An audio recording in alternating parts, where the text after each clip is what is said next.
ধরে বাজারে সবজির দাম ঊর্ধ্বমুখী। 40 থেকে 50 টাকার অধিকাংশ সবজির দাম বর্তমানে দ্বিগুণ। 2 সপ্তাহ ধরে গোল বেগুনের কেজি 160 থেকে 180 টাকা, আর লম্বা বেগুন 100 থেকে 120 টাকায় বিক্রি হচ্ছে।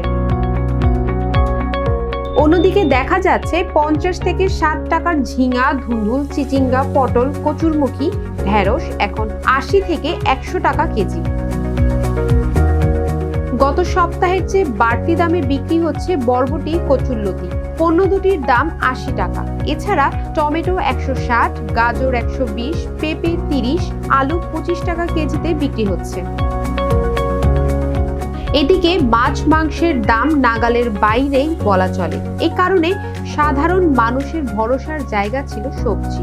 সেই সবজির দামও এখন লাগামহীন। বাজারে বেশিরভাগ সবজির কেজি এখন 80 টাকার ওপরে। সপ্তাহের ব্যবধানে ডিমের দামও বেড়েছে। পেঁয়াজ, কাঁচামরিচও বাড়তি দামে বিক্রি হচ্ছে। এতেই বিপাকে পড়ছেন ভোক্তারা। Desk report, global voice 24।